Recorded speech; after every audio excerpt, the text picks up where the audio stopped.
एक समय की बात है, बलरामपुर नाम के गांव में सोहन नाम का एक गरीब किसान अपनी पत्नी रूपवती और बूढ़ी माँ के साथ रहा करता था।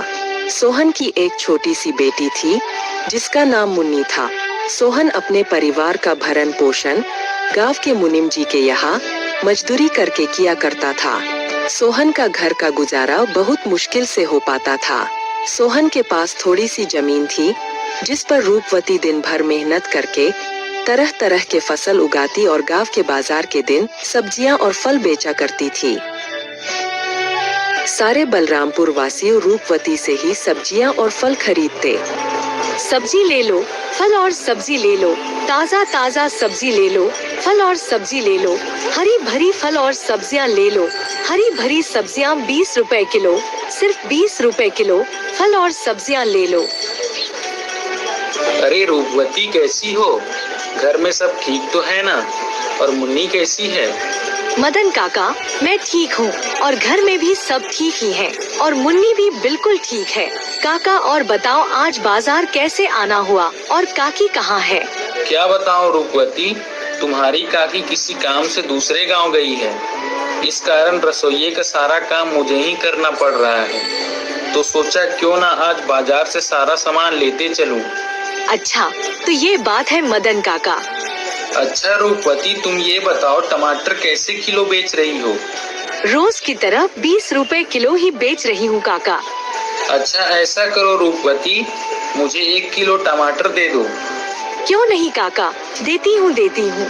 इतना कहकर रूपवती मदन काका को 1 किलो टमाटर दे देती है और बदले में मदन काका से पैसे ले लेती है। रूपवती के खेत में एक पुराना कुआं भी था जो सालों भर सूखा ही रहता। उस कुएं में एक बूंद पानी भी नहीं था।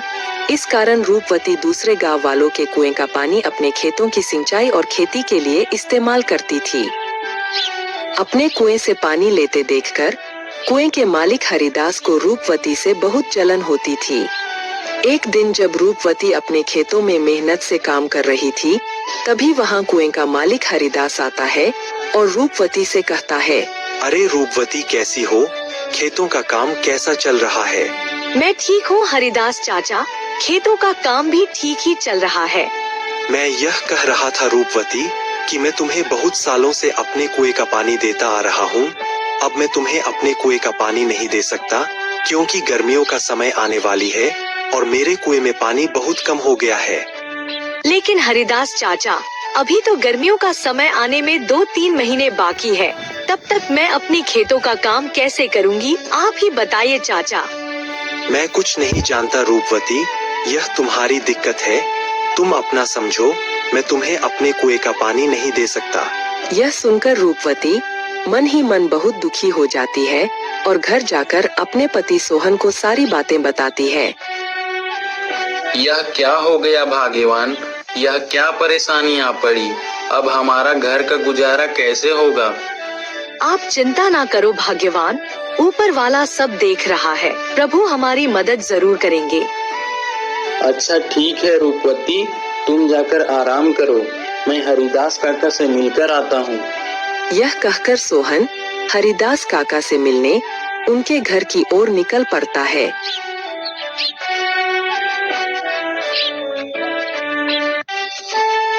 हरिदास काका, अरे ओ हरिदास काका, घर में हो कि नहीं? अरे कौन है भाई, रुको आता हूँ। अरे सोहन तुम हो? मेरे घर कैसे आना हुआ? हरिदास काका, मुझे रूपवती ने बताया कि आपने हमें कुएं का पानी देने से मना कर दिया। हाँ सोहन, यह बात सच है कि मैंने रूपवती को अपने कुएं का पानी लेने के लिए मना कर दिया। ऐसा क्या हो गया हरिदास काका? देखो सोहन, मैं तुम्हें कई सालों से अपने कुएं का पानी देता आ रहा हूँ और इस बार गर्मियों का समय आने वाली है। इस कारण मेरे कुएं का पानी बिल्कुल सूख कर कम हो गया है। अगर मैं तुम्हें अपने कुएं का पानी देता हूँ तो मुझे गर्मियों में बहुत परेशानी होगी। लेकिन हरिदास काका, अभी तो गर्मियाँ आने में 2-3 महीने का समय है, तब तक मेरे खेतों का क्या होगा? मैं कुछ नहीं जानता सोहन, मैंने रूपवती को भी कहा था कि यह तुम्हारी समस्या है। मैं तुम लोगों को अपने कुएं का पानी नहीं दे सकता। सोहन हरिदास काका को कुएं का पानी देने के लिए मनाने का बहुत कोशिश करता है, लेकिन हरिदास नहीं मानता है। फिर सोहन दुखी होकर थक हार के अपने घर की ओर निकल पड़ता है।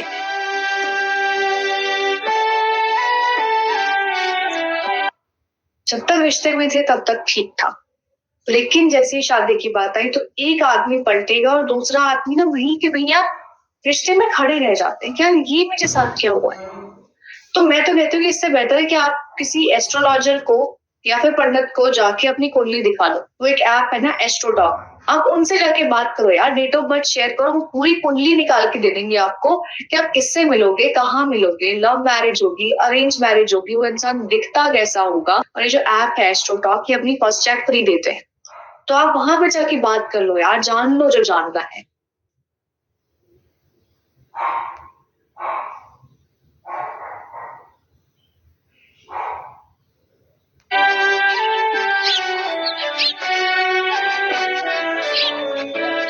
क्या हुआ? हरिदास काका ने क्या कहा? ना रूपवती, हरिदास काका ने पानी देने से मना कर दिया। कह रहे थे अगर मैं तुम्हें पानी देता हूँ तो मुझे गर्मियों में बहुत परेशानी होगी। पानी के बिना क्या होगा भाग्यवान? हमारे सारे खेत तो सूख जाएंगे और हमारा गुजारा कैसे होगा? अच्छा, वो जो हमारा पुराना कुआं है उसको खुदवाने में कितना खर्च लगेगा? भाग्यवान 500 रुपए तो लग ही जाएंगे। अरे हमारे पास इतने पैसे तो हैं ही नहीं।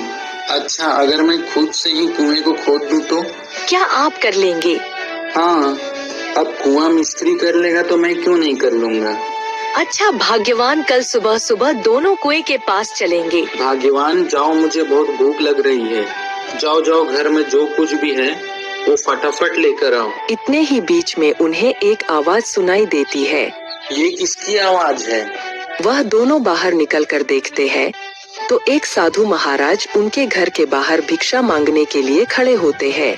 जो कुछ भी घर में हो, चावल, गेहूं, बाजरा, दाल, वो मुझे दे दो बेटा। अरे साधु महाराज, हम सब पहले से ही इतने गरीब हैं।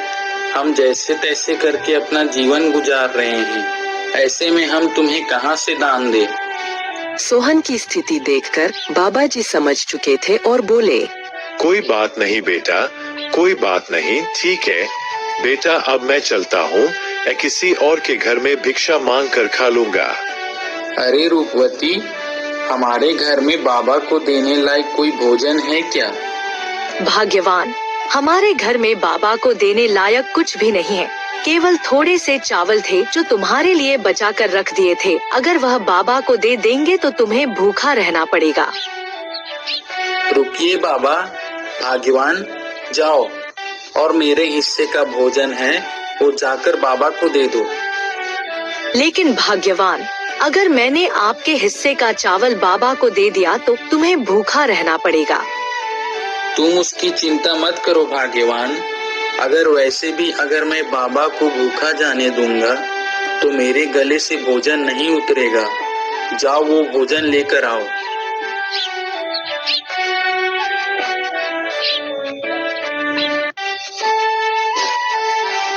सोहन की पत्नी सोहन के अनुसार सोहन के हिस्से का भोजन बाबा को दे देती है। धन्यवाद बेटा, धन्यवाद। भले ही तेरे अभी बुरे दिन चल रहे हैं, मगर ऊपर वाला सब देख रहा है। वह एक दिन तेरी अवश्य सुनेगा।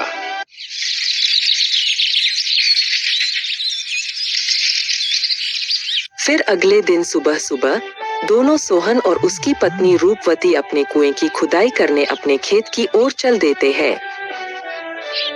देखो रूपवती, देखो हमारे कुएं में तो एक भी बूंद पानी नहीं है। हाँ भाग्यवान, प्रभु हमारी कौन सी परीक्षा ले रहे हैं। फिर सोहन कुएं में नीचे उतरकर कुएं की खुदाई शुरू कर देता है।